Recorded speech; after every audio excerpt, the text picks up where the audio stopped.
بسم اللہ الرحمن الرحیم۔ السلام علیکم ورحمۃ اللہ وبرکاتہ۔ آج آسک مسلم ٹیچر میں ایک ایسی ویڈیو لے کر حاضر ہوا ہوں کہ جس کا ٹاپک سب سے الگ ہے۔ زندگی کے آج کچھ منٹس مجھے آپ سے چاہیے، بس یہ کچھ منٹس آپ یہ بیان سنتے جائیں، انشاءاللہ ثم انشاءاللہ آج کچھ ایسی بات اور کچھ ایسا عمل بتاؤں گا کہ جسے سننے اور کرنے کے بعد انشاءاللہ سب کی زندگی بدل جائے گی۔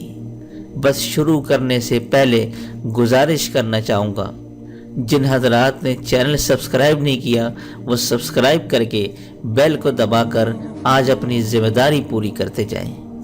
جزاک اللہ خیر۔ میں اور آپ سب جانتے ہیں کہ ہر شخص اپنے گھر میں، محلے میں، اپنے دوستوں میں، اپنے رشتہ داروں میں عزت کی نگاہ سے دیکھے جانے کی خواہش رکھتا ہے، اب وہ چاہے عورت ہو یا مرد ہو، دونوں ہی اپنی عزت کروانا چاہتے ہیں۔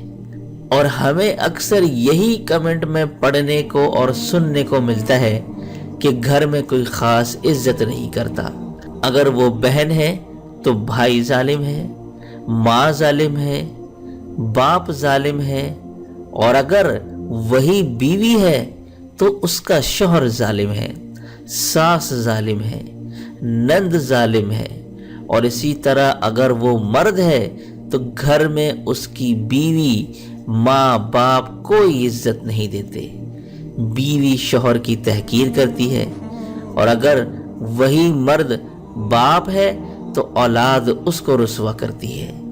اور حقیقت میں یہ سب کچھ ہم اپنے معاشرے میں ہوتا دیکھتے ہیں۔ یہ یاد رکھیں کہ سب سے پہلا عمل جو آپ کا اور میرا تولا جائے گا وہ کیا نماز ہوگی، کیا وہ روزہ ہوگا، کیا وہ حج ہوگا، یا وہ آپ کی زکوٰۃ ہوگی، یا جو آپ نے تبلیغ کی ہے ساری زندگی، جہاد میں اپنی زندگی گزاری ہے، علم میں اپنی زندگی گزاری ہے، جو تہجد پڑھ کے آپ نے عبادت کی ہے، کیا ان سب کا سوال ہوگا؟ نہیں میرے دوستوں، ایسا نہیں۔ سب سے پہلا عمل شوہر کا بیوی کے ساتھ حسن سلوک، اور بیوی کا شوہر کے ساتھ جو حسن سلوک ہوگا اس عمل کو تولا جائے گا۔ اگر وہ بیوی رابعہ بصری جیسی ہی کیوں نہ ہو، اور شوہر چاہے جنید بغدادی اور عبد القادر جیلانی تک عبادت کر کے کیوں نہ پہنچ گیا ہو، خیر یہ تو وہ ہستیاں ہیں کہ جن کا کوئی حساب کتاب ہی نہیں ہوگا انشاءاللہ، مگر جب تولا جائے گا تو بیوی سے حسن سلوک تولا جائے گا۔ تو اپنے گھروں میں حسن سلوک رکھیں۔ بیوی کو چاہیے کہ شوہر کے ساتھ حسن سلوک رکھے۔ جب شوہر تھکا ہارا گھر پر آئے تو بیوی اسمائل کر کے ویلکم کرے تو اسے اللہ تبارک و تعالی اللہ کے راستے میں جہاد کرنے کے آدھے کے برابر اجر عطا فرماتے ہیں۔ اللہ اکبر، اللہ اکبر۔ میرے دوستوں، میرے معزز ناظرین و سامعین، اپنے گھروں کو حسن سلوک کے ساتھ خوبصورت بنائیں۔ وہ انسان ہی نہیں جو عورت پر ہاتھ اٹھائے۔ میرے نبی نے فرمایا کہ اس میں کوئی خیر نہیں جو عورت پر ہاتھ اٹھاتا ہو۔ حضور کا آخری جو خطبہ ہے وہ اگر سن لیں تو اس میں حضور صلی اللہ علیہ وآلہ وسلم نے عورتوں کے حقوق کے بارے میں وصیت فرمائی ہے۔ تو ہمارا معاشرہ امبیلنس سا ہو چکا ہے، کہیں خاوند اور بیوی یہ دونوں خود نادان ہوتے ہیں تو آپس میں لڑ کر تباہ ہو جاتے ہیں، اور کہیں خاوند بیوی میں محبت ہے لیکن ساس سسر دونوں نے ہر چیز کا جنازہ نکال دیا ہے۔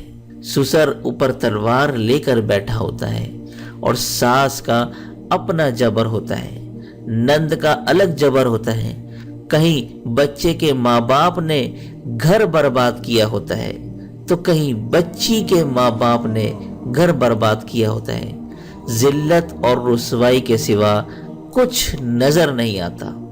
کہیں خاوند نادان ہے تو بیوی کے ساتھ بدتمیزی کرتا ہے، اور کہیں بیوی نادان ہے تو خاوند کے ساتھ بدتمیزی کرتی ہے، اور کبھی دونوں اچھے ہوتے ہیں تو میاں بیوی کے جو ماں باپ ہوتے ہیں وہ ظالم نکل جاتے ہیں۔ تو ایسے حالات میں عزت حاصل کرنا اور اپنا کھویا ہوا مقام حاصل کرنا ناممکن سا لگنے لگتا ہے۔ جب آفس جائیں تو وہاں پر باس اور کولیگز عزت نہیں کرتے، عزت نہیں دیتے، یا خود اگر وہ مالک ہے تو اس کے ماتحت جو اسٹاف اور لوگ ہیں وہ عزت نہیں کرتے۔ گھر میں بیٹھی ماں اور بیوی کی کوئی عزت نہیں کرتا، اور اسی طرح کبھی تو بہن اور بھائیوں میں ظلم ہوتا دکھائی دیتا ہے۔ تو میں ہاتھ جوڑ کر کہتا ہوں کہ مل جل کر رہنا سیکھیے، اپنے حقوق کو پہچانے اور دوسروں کے حقوق کی قدر کیجیے۔ ہمیشہ یاد رکھیں کہ عزت دینے سے ہمیشہ عزت بڑھ جاتی ہے، اور کسی جگہ سوتیلی ماں آ جاتی ہے تو اس کا ظلم اولاد پر الگ سننے کو ملتا ہے، اور اگر کہیں سوتیلا باپ مل جائے تو اس کا ظلم ناقابل بیان ہوتا ہے۔ تو میں آج آپ دونوں مرد اور خواتین سے مخاطب کر کے کچھ عرض کرنا چاہتا ہوں، چاہے آپ شوہر یا بیوی ہیں، ساس یا سسر ہیں، بہن یا بھائی ہیں، جس رشتے میں بھی ہیں، آج کا یہ عمل سنتے ضرور جائیں۔ انشاءاللہ آج کے عمل کے بعد جس جگہ سے گزریں گے ہر شخص عزت کی نگاہ سے دیکھے گا اور ملے گا بھی۔ میرے معزز ناظرین و سامعین، اگر کوئی چاہتا ہو کہ اس کی اولاد، اس کا خاندان، اس کے اہل خانہ میری عزت کریں، مجھ سے محبت کریں، میری بات سنیں اور میرے مطیع و فرما بردار رہیں، تو سورۃ الصف 70 مرتبہ پڑھنی ہے، اور وہ بھی ایک ہی مجلس میں اس کا ختم کرنا ہے، ایک ہی بندے نے۔ جس کو عزت چاہیے اسی نے ہی یہ عمل کرنا ہے۔ بس اتنی سی محنت آپ نے کرنی ہے، وہ بھی زندگی میں صرف اور صرف ایک بار، اور جس نے یہ عمل بس ایک بار کر لیا تو اللہ تعالی اس کو خاندان میں معزز بنا دیتے ہیں۔ یہ بہت بڑی کام کی بات ہے اور بہت مجرب عمل ہے، آپ لازمی اس کا تجربہ کر کے دیکھ لیجئے اور آگے سنتے جائیں۔ کبھی والدین کو ضرورت ہوتی ہے اس کی کہ کبھی بچی شادی ہو کر سسرال چلی جاتی ہے اور وہاں وہ سسرال میں رسوا ہو رہی ہوتی ہے، سسرال والے اس کو عزت نہیں دیتے، اس کو ذلیل کرتے رہتے ہیں، خاندان والے عزت نہیں کرتے، تو وہ بس 70 مرتبہ کا ختم کرے اور خدا کے آگے ہاتھ جوڑ کر دعا مانگے، تو دیکھنا سارے کے سارے مطیع اور فرما بردار ہو جائیں گے انشاءاللہ۔ اور اسی طرح جو اولادیں ہیں آج کل کی، آپ دیکھتے ہیں کہ کیسے نافرمان ہیں، بات ہی نہیں مانتے، تو کوئی بات اگر نہیں سنتا تو یہی سورۃ الصف 70 مرتبہ اسی نیت سے پڑھنا شروع کر دیں اور اس کا ختم کر لیں اور دعا کریں، تو انشاءاللہ آپ کی اولاد اگلے دن سے تابعدار ہو جائے گی۔ اور بعض دفعہ آپ بزنس کر رہے ہوتے ہیں، جاب کر رہے ہوتے ہیں، آپ کسی جگہ باس ہیں اور آپ کے ماتحت نیچے کوئی اسٹاف بھی ہے جو بعض اوقات بہت ستاتا ہے، تنگ کرتا ہے، تو یہی عمل اگر آپ 70 مرتبہ اسی نیت سے کر لیں تو دیکھنا یہی اسٹاف آپ کا اگلے دن سے ہر بات مانے گا اور آپ کی مرضی کے مطابق کام کرے گا انشاءاللہ۔ میں آج یہ بڑے ہی دل سے درخواست کرنا چاہوں گا کہ بس زندگی میں کچھ بھی کر کے ایک بار یہ عمل کر لیں تو زندگی بھر کے لیے جان چھوٹ جائے گی، اور آپ سب جانتے ہیں کہ لوگ اسی عزت کو حاصل کرنے کے چکر میں اور دوسرے کو ذلیل کرنے کے چکر میں عاملوں کے پاس بھاگتے رہتے ہیں۔ ساس بہو پر جادو کرواتی ہے تو بہو شوہر پر یا بہو ساس سسر پر جادو کرواتی ہے، اور سب ایک دوسرے کو قابو کرنے کے چکر میں عمل کرواتے رہتے ہیں، اور اس طرح وہ اپنا گھر بھی برباد کر بیٹھتے ہیں اور اپنا دین، ایمان اور آخرت سب گنوا بیٹھتے ہیں۔ یہ میں نے آج بہت زبردست عمل بتا دیا ہے، اسے خدا کے لیے اپنے پلو سے باندھ لیں اور تجربہ کر کے دیکھ لیں۔ انشاءاللہ میں یہ کہتا ہوں کہ باقی ماندہ زندگی خوشحالی سے نہ گزرے تو پھر کہنا ہو۔ تو امید کرتا ہوں آج کا عمل آپ لوگوں کو بے حد پسند آیا ہوگا۔ پسند آتا ہے تو دل سے ضرور لائک کر دیجیے گا، اور اپنے دوست احباب اور رشتہ داروں کے ساتھ لازمی شیئر کر دیجیے گا۔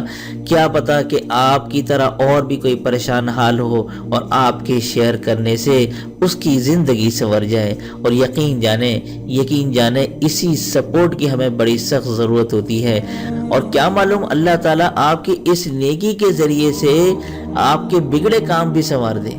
تو امید کرتا ہوں آپ لوگ اس بات پہ ضرور عمل کریں گے، اور میں آپ تمام لوگوں کے لیے دل سے ضرور دعا کرتا ہوں۔ جن کو میں رپلائی کر دیتا ہوں ان کے لیے بھی دعا کرتا ہوں، اور جن کو میں وقت کی قلت کی وجہ سے جواب نہیں دے پاتا میں ان کے لیے بھی دعا کرتا ہوں کہ یا اللہ کہ جو بھی پریشان حال ہیں، چاہے وہ جسمانی پریشانی ہو، روحانی پریشانی ہو، مالی پریشانی ہو، قرض کی پریشانی ہو، شادی کی پریشانی ہو، جاب اور نوکری کی پریشانی ہو، جس قسم کی پریشانی ہو، میں یہ دل سے دعا کرتا ہوں کہ اللہ ان تمام لوگوں کے وظائف میں جو وہ کر رہے ہیں، جس مقصد کے لیے کر رہے ہیں، ان میں وہ اثر ڈال دے اور ان کے بگڑے کام بنا دے۔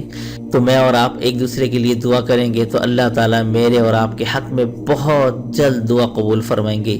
تو دیجیے مجھے اجازت، تب تک اپنا اور اپنوں کا ڈھیر سارا خیال رکھیں، پڑوسی کے حقوق کا خاص خیال رکھیں، اور مجھے اپنی خاص دعاؤں میں ضرور شامل رکھیے گا۔ السلام علیکم ورحمۃ اللہ وبرکاتہ۔